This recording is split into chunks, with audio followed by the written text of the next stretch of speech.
to a traditional grid. It reduces the need for buildup of power plants.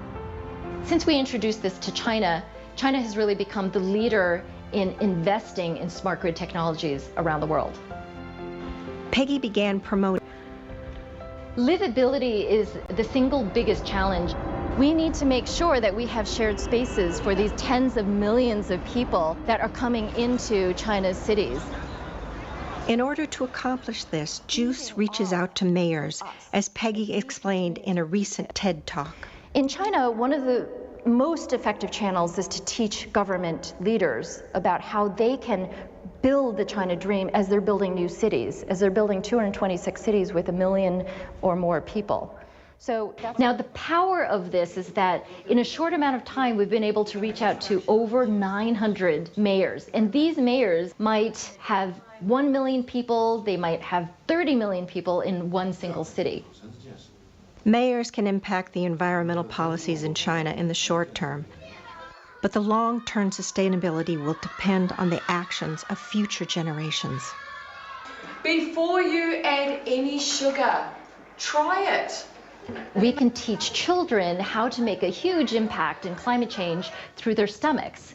So we created a new way to eat, or teaching them how to eat in a way that's good for you and good for the planet. As a mother, like hopefully every parent, I do feel a personal responsibility to make a change in the world, to leave a better world for my kids and their kids. To Peggy, China's crisis is both personal and urgent. I know you've heard and seen these ugly pictures of pollution in China, and yes, this is affecting the rest of the world. 25% of the particulate matter in Los Angeles, for example, is drifting there from China.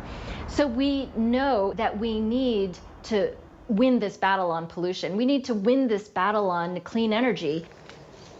But to do that, we really need to learn how to capture the essence and the beauty of Chinese heritage while we chase this urbanization and modernization. Perhaps bamboo, which is fast-growing, strong, and beautiful, is the best metaphor for Peggy's vision for China. Bamboo is really symbolic of the type of nature that we need to preserve in the cities as we urbanize. We need to bring to life the soul of bamboo, but in our concrete jungles. The single step that led me on this journey was actually an accidental one. Chinese have this saying, it's called 缘分 or fate, and I really feel like JUICE has been my calling. Katie Myler founded Liberia's first tuition-free school for underprivileged girls. Building educational infrastructure in Liberia was challenge enough, but she soon faced something more formidable: Ebola. A great leader presses on in even the most difficult of situations. That's exactly what Katie did during the epidemic. Fighting on the front lines against Ebola was worth the risk because it meant protecting her girls. I think that no matter where you go in the world, we are humanity and we're all the same. Each of us has a calling in our life, and for whatever reason, I was brought to Liberia when I was 23, and I saw a need that I knew that I could do something about, and I couldn't turn my back on it. Liberia is a beautiful place, but it's full of struggle. It was a country that has been devastated by war. In post-war Liberia, 2/3 of the country lives in poverty. Only 35% of children are in school, and 42% suffer chronic malnutrition. You know, I think I do see myself oftentimes in these kids, and whether that's right or wrong, it's the truth. I think that's empathy has a lot to do with, you know, what drives me. And I grew up poor in America, but despite the poverty that we lived in, there were safety nets. Katie started the More Than Me organization in Liberia to provide some of the support she had. It's about living for something bigger than just yourself. You studying hard? Yeah. I want to see people reading plenty. It's important you can read well. If you read, you can teach yourself anything you want. We focus on the most vulnerable young girls in Liberia, specifically in a slum called West Point. It has one of the highest rates of you know, child exploitation, sexual exploitation in West Africa. We have our own academy for these young girls. Our mission was really to make sure that when they graduate that they have real choices. They can decide what comes next for their own lives. We believe that no young girl should be on the streets, when her biggest dream is to go to school. As More Than Me Academy wrapped up its inaugural school year, the Ebola outbreak hit and shut it down. There's a baby on the verge of death. Katie turned her school into a first response unit to aid Ebola victims at ground zero. I had spent 6 months on the front lines fighting in the community. People were afraid. Businesses shut down. International organizations left. It was scary. I was afraid for the lives of our students. To be honest with you, I was afraid that Liberian existence was at risk. So we coordinated ambulance responses and worked with the Ministry of Health to hire nurses and medical staff. I will come and get you. You will be okay, okay? We rescued and took care of orphans that had been abandoned. We'll take care of you. All right?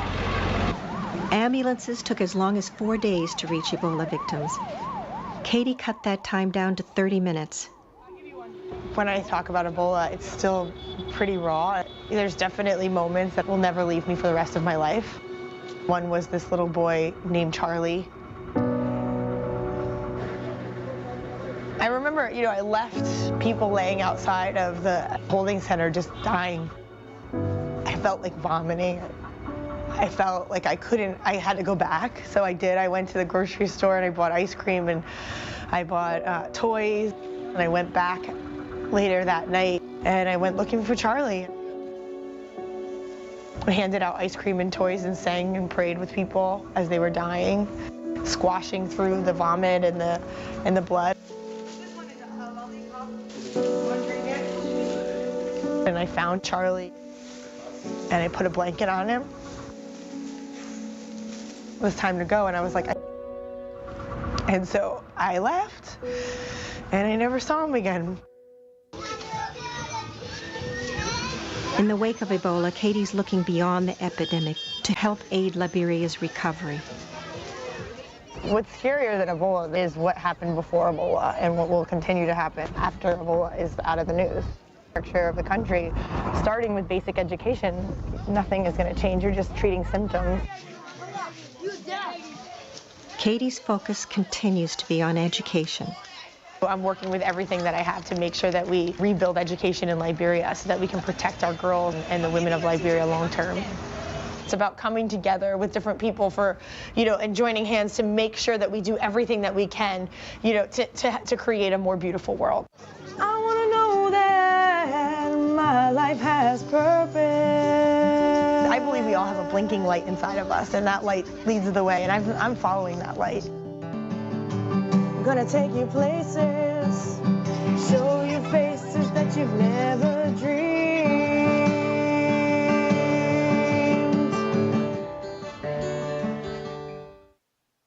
Sharon, in 1995, has made it her life's mission to give the women. Sharon provides women with access to radio so they can broadcast and promote gender equality.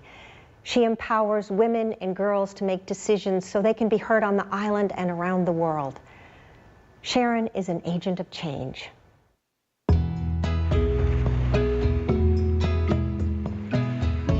We love this country. We've got from the beaches to beautiful mountains, we've got this amazing geographical structure that you don't have to go anywhere beyond Fiji to enjoy the Pacific. Fiji's landscape may be beautiful, but it has one of the largest